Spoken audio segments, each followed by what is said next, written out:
Salut à tous, aujourd'hui on est chez Constant. Constant nous a contacté il y a quelques semaines de ça, juste avant son emménagement dans son nouvel appartement à Brétigny-sur-Orge. Et du coup, on va lui faire une super installation avec un vidéoprojecteur au top, le 570 ES de chez Sony notamment. Et ce qui est cool, c'est que tout l'espace est vide parce qu'il vient d'emménager. Donc on va vous montrer comment on fait. On a aussi un élément en plus qu'il nous a demandé de faire, c'est reprendre son mur. Donc je vais vous montrer ça et je pense que ce sera intéressant pour vous. C'est parti. Comme beaucoup de ceux qui font appel à nous, Constant est un super papa. Fraîchement divorcé, son home cinéma, c'est bien entendu pour en profiter lui-même et voir ses films préférés, mais c'est surtout aussi pour passer les moments de qualité avec ses deux enfants lorsqu'ils viennent le voir. L'appartement de Constant ne possède pas de faux plafond. L'idée est donc de créer des décaissements de part et d'autre de la pièce. Ça permet de préserver la hauteur sous plafond tout en dissimulant discrètement les équipements techniques lorsqu'ils sont utilisés. Le mur du côté de l'écran étant en biais par rapport à celui qui est en face, Constant nous a demandé de le redresser pour qu'il soit parallèle. Ça va nous prendre un peu plus de temps, mais ça nous permettra de passer facilement les câbles dans la cloison avec des gaines. Bon, côté équipement, Constant est tombé red dingue des enceintes Waterfall. Voici donc les configurations qu'il a choisies. D'abord, notre écran de projection invisible Ceiling Screen Tension avec notre toile technique Infinity pour des projections magnifiées de jour comme de nuit. Le vidéoprojecteur 4K Sony 570 ES pour une qualité d'image au top. Et notre support motorisé et son kit de finition pour dissimuler le 570 ES. Ensuite, l'amplificateur Denon AVR X3600H et bien entendu l'ensemble Waterfall M de notre configurateur. D'ailleurs, ça me fait penser, si vous voulez faire cette configuration vous-même chez vous, vous utilisez notre configurateur avec la configuration IEHC Waterfall disponible ici.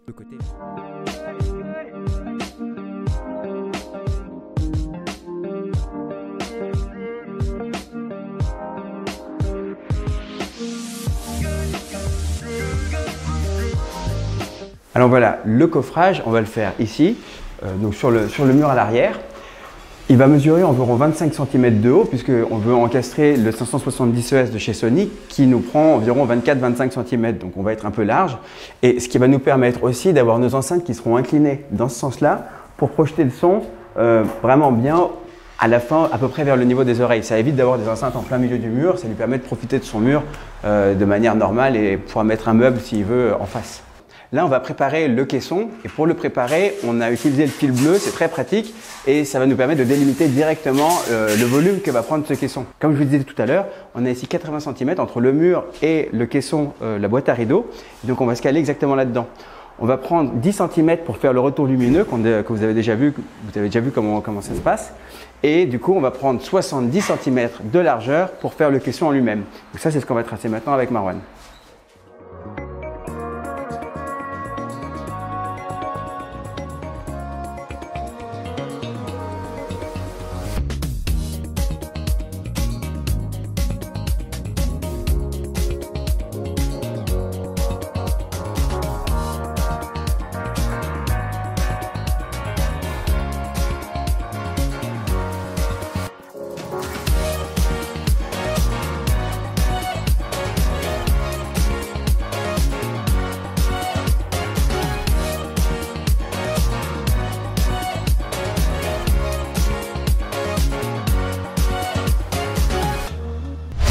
Pour attraper la cloison, nous utilisons un niveau laser. Nous plaçons le niveau laser au niveau d'un des murs afin que la nouvelle cloison soit totalement perpendiculaire.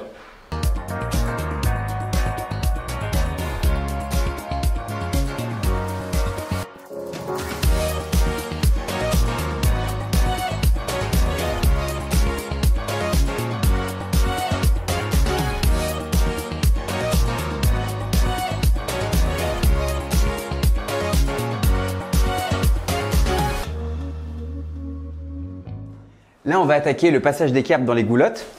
On va faire une petite surprise à Constant. Je suis en train de voir si on peut intégrer entre les deux coffrets à rideaux, si on peut encastrer, enfin si on peut installer deux enceintes, donc une de chaque côté pour des effets Atmos. Ce sera vraiment top, ça nous ferait un 5.1.2. Je ne suis pas sûr qu'on puisse le faire. En tout cas, ce qu'on va faire maintenant et aujourd'hui, c'est passer les câbles pour qu'il puisse le faire s'il le veut un jour plus tard. Donc ça sera cool. Donc passage des câbles. Et ensuite, on va installer le placo et les plaques de bois sur les coffrages. Et après, on aura fini la journée. Ça sera déjà une bonne journée. Voilà.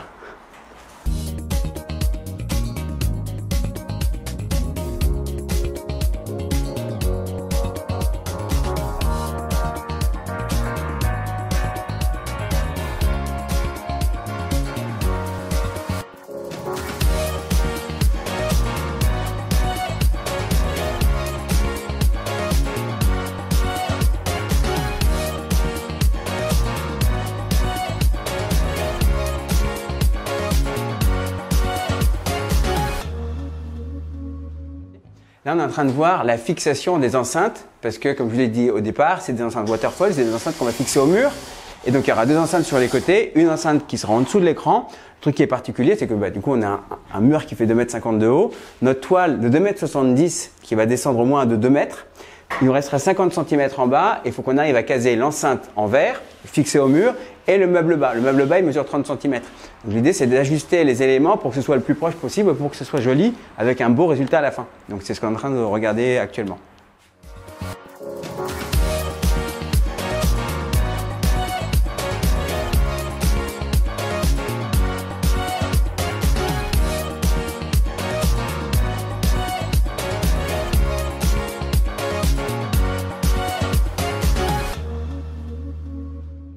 Là, il est 17 h, on a fait les deux coffrages, on a passé la peinture sur le premier coffrage au niveau du lift et au niveau de l'écran, on attend que l'enduit sèche. En attendant que l'enduit sèche, je voudrais vous parler d'un petit outil qu'on a découvert, c'est Marwan qui l'a découvert sur Amazon, c'est génial, ça coûte quoi, une dizaine d'euros, ça s'appelle un outil de débavurage.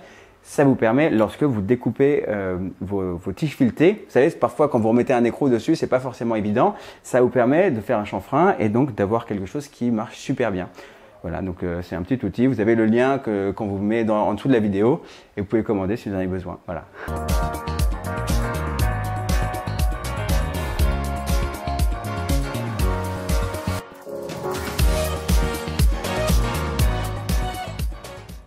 Ça y est, c'est le 3e jour. On va finaliser l'installation aujourd'hui. Comme vous pouvez le voir, Paul et Marwan sont en train de faire le ponçage du coffrage. Après, on va passer à l'étape de la peinture, installer les enceintes, installer la télé au mur. Et on reviendra par la suite d'ici quelques semaines, le temps que Constant ait tout installé, mais ça je vous en reparlerai après. C'est parti.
Après avoir installé le lift HC et le vidéoprojecteur, on s'est attaqué à l'intégration des enceintes dans la pièce.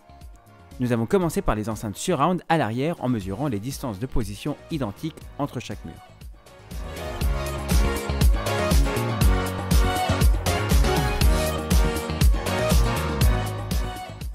Et là, on va connecter l'enceinte, les deux enceintes arrière au plafond sur les fixations et juste j'en profite pour vous montrer comment on connecte les fils à l'arrière. Vous avez ici deux fentes dans lesquelles vous allez pouvoir glisser les deux fils du câble audio et vous avez ici sur l'un des deux câbles, vous avez toujours une écriture. Gardez bien un point de repère. Nous, on prend celui où il y a écrit un texte, c'est pour nous le fil rouge. Comme ça, on va le passer ici.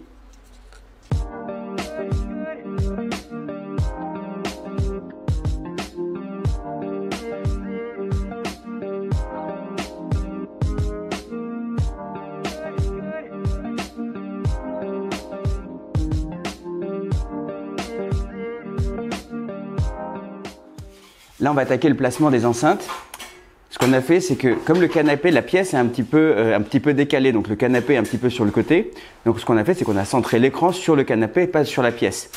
Et l'autre point qu'il faut vérifier, c'est que les enceintes soient à l'extérieur de la toile et pas derrière la toile. Mais aussi que ce soit esthétique avec la télé, parce qu'on va voir la télé qui sera là en général. Donc ce qu'on a fait, c'est qu'on a placé des enceintes gauche et droite à 5 cm du bord de l'écran. Comme ça, on a toujours du son qui sort même quand la toile est ouverte.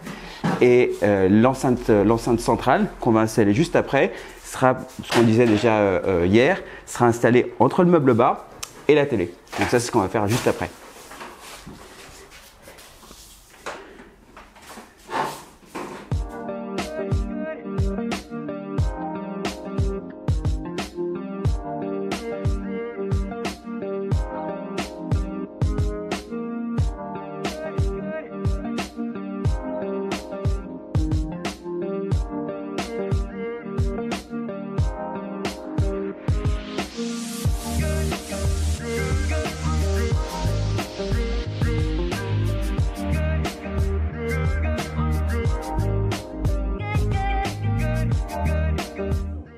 Bon, je vous parle souvent, notamment dans les articles de blog, de bien noter les fils par rapport aux enceintes parce que quand vous avez un tas de fils que vous n'avez pas marqué forcément la position de chaque enceinte, c'est un peu galère de retrouver à chaque fois où est-ce qu'elle est disposée.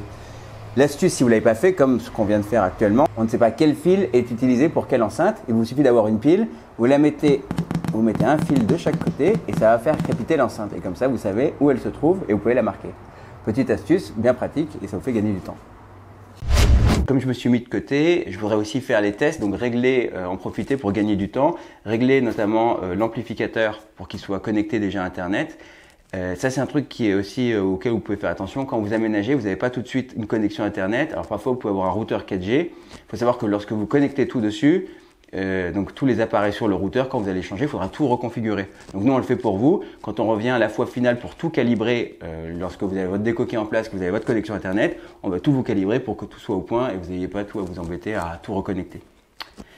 Et dernier point, les câbles HDMI, pensez toujours acheter vos câbles HDMI séparément de l'Apple TV, que vous preniez Nvidia Shield ou enfin n'importe quel lecteur Blu-ray, parce qu'on vous donne pas les câbles. Donc si vous avez acheté tous vos appareils mais vous n'avez pas les câbles, vous pouvez pas utiliser votre home cinéma tout de suite. Donc c'est assez rageant. Donc nous on vous les fournit et si vous faites votre home cinéma vous-même, pensez à acheter vos câbles parce que sinon vous pouvez pas l'utiliser. Bon, je vous explique le problème du meuble. Quand on a voulu installer les équipements pour faire les tests, on s'est aperçu que l'idée de retirer la structure du meuble était bonne, mais que nos prises, elles, ont été repositionnées à la même hauteur que sur l'ancien mur, et elles dépassent du coup au-dessus du meuble. Bref, pas possible de laisser l'installation comme ça. Pour rattraper ça, il faudrait retirer les prises, les positionner plus bas sur le mur et reboucher le trou laissé au-dessus. Ça prendrait beaucoup trop de temps et on ne serait pas sûr du résultat final. La solution n'a donc pas été au niveau des prises ni du mur, mais au niveau du meuble. En réduisant la hauteur de la structure métallique qu'on voulait à la base totalement retirer, on a réglé cette histoire super proprement tout en créant un mobilier totalement original et personnalisé pour Constant. On a mesuré la taille du meuble et en fait, les pieds qui sont déjà sur ce meuble mesurent 16 cm et nous, il nous faudrait que 10 cm de plus. Et au lieu d'aller chercher des nouveaux pieds, les commander sur Internet, etc., on va tout simplement couper la structure qu'on a ici à 10 cm de haut. Comme ça, on a notre meuble qui va cacher les prises qui sont fixées au mur. Et on va imprimer en 3D les petits patins qui vont protéger le sol lorsqu'on posera le meuble au sol. Après avoir réglé cette histoire de meuble télé, on a finalisé la première étape de configuration du home cinéma de Constant. Pour tous les projets dans lesquels on part d'une page blanche parce que vous emménagez ou faites des grosses rénovations, il vaut mieux qu'on revienne une fois que toute votre déco est en place. On peut comme ça parfaitement ajuster le son et l'image à votre environnement et prendre en compte vos remarques après quelques semaines d'utilisation. Nous sommes donc revenus chez Constant un peu plus d'1 mois après la fin du chantier. Ça a laissé à Constant l'occasion de remarquer d'une part que le son lui semblait trop clair et d'autre part qu'il avait vraiment envie de profiter du son Atmos. C'est donc en partie ce dont on va s'occuper maintenant. Nous avons par ailleurs fait quelques retouches de peinture et de ponçage pour que tout soit parfaitement net.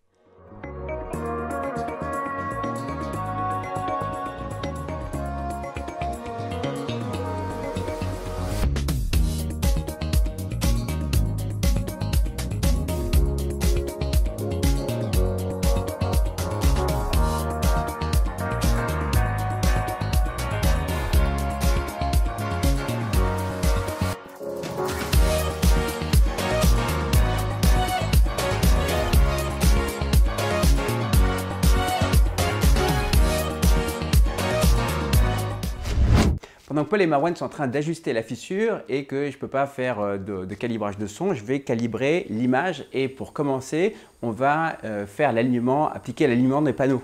C'est un truc qui est important, surtout avec ce type d'appareil, les gros projecteurs comme ça, vous permettent d'aligner les panneaux pour avoir vraiment une image parfaitement nette. Donc c'est ce que je vais faire maintenant et ce que je vais vous montrer.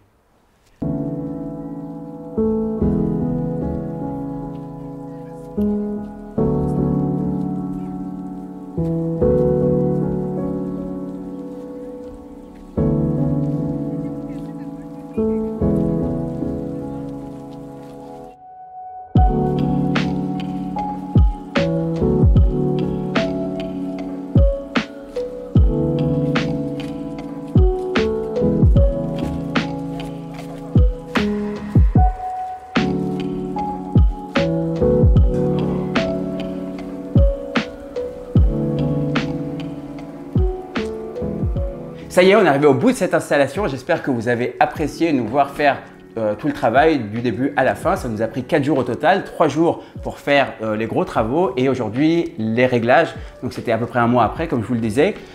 On a intégré du coup toutes les enceintes Waterfall. On a rajouté les enceintes Atmos qui sont juste au plafond, qui sont super discrètes. Le résultat est vraiment top.